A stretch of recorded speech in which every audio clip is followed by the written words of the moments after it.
Arnett is estimating that the S&P will only return 3% annually for the next 10 years. 3% annually. Okay. The consumer price index, the CPI inflation is expected to be 2.4%. Okay. So you're not even outpacing inflation. And then when you take tax effect of your growth, you're ultimately losing value in your money in the stock market over the next 10 years.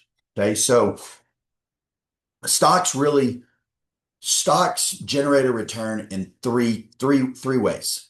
Okay. And you can compare that if you're looking to compare, apples to apples on how we look to generate returns as it pertains to private equity and real estate.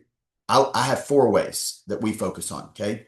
With stocks, it's dividends, which right now the dividend yield is setting at 1.2%. So you invest $100,000, you're going to be looking at $1,200 a year in dividends. So that's virtually zero on cash flow. Okay. Then earnings growth. How much is profit going to grow? How much is earnings going to grow over the life of the investment? And then you apply that to the price per earnings, okay, or the PE ratio, which is the multiple on the valuation of the stock. Okay. And so when you combine the growth of stock plus a multiple earnings, you see extremely large growth in the stock market, which is what we've seen for the last 10 years. Really, from 2016 until now, we've seen extremely large growth because of those two factors. We've seen the PE ratio, okay, the PE ratio has grown by over 11% per year. That's absolutely unheard of, okay? So you compare those three, the dividend, the earnings growth, and the multiple growth to real estate, okay? So in real estate, I don't even look at the multiple growth, okay? Or in real estate, it's called the cap rate.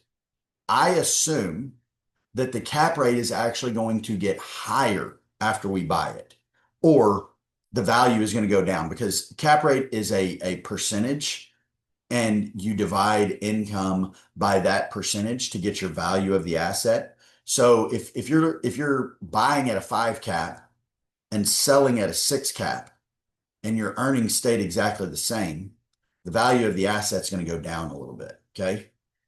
So I assume in real estate that the cap rate is going to go up, which means the value is going to go down of each dollar that is yielded from income. Okay.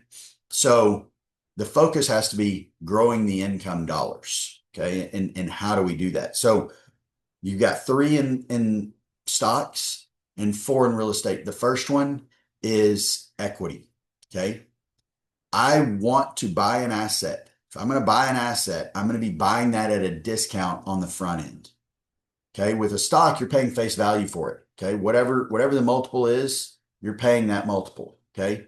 With real estate, you can buy the income at a discount.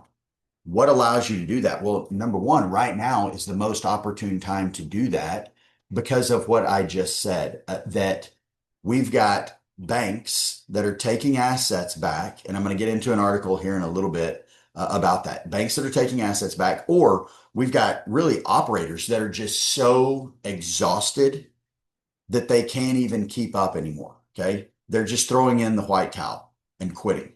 And they're walking away from their equity and they're leaving these assets on the balance sheet of the lender with no solution. So the lenders, the banks, have started calling us looking for a solution. They say, I want this loan off of our balance sheet. Fantastic. I'll be interested.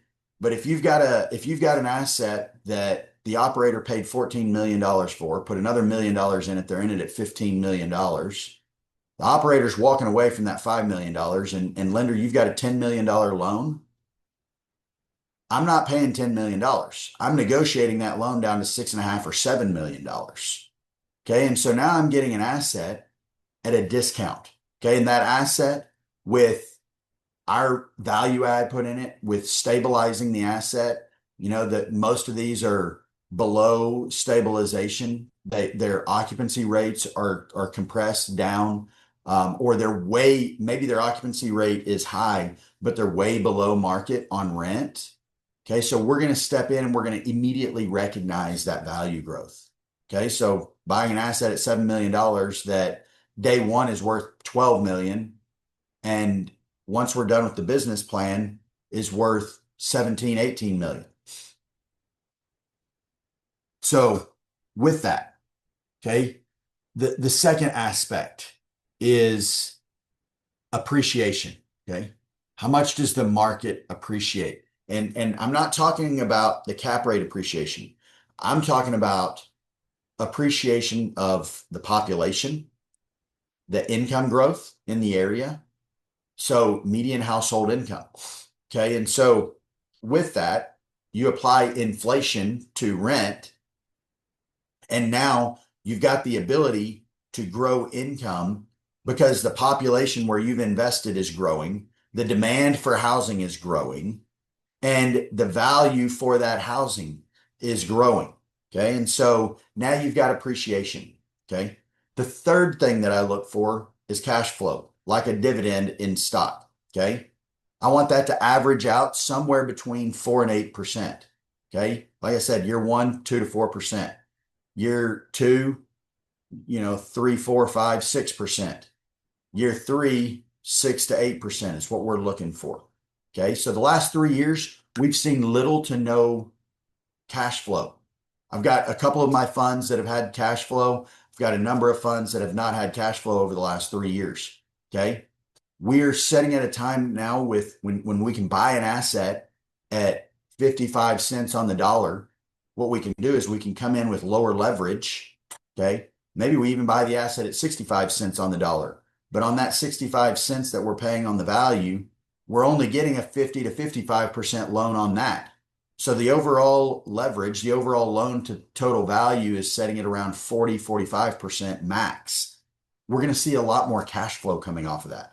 Okay, so the overall return may be impacted a little bit, okay, because we've got less leverage. So the levered IRR is going to go down a little bit. That being said, we're buying at a much discounted price in the next 9 to 18 months. It's going to be a short window, just like it was in 07, 08. When you went into 09, it was a very short window. Short window of opportunity. You've got to take advantage of it, okay?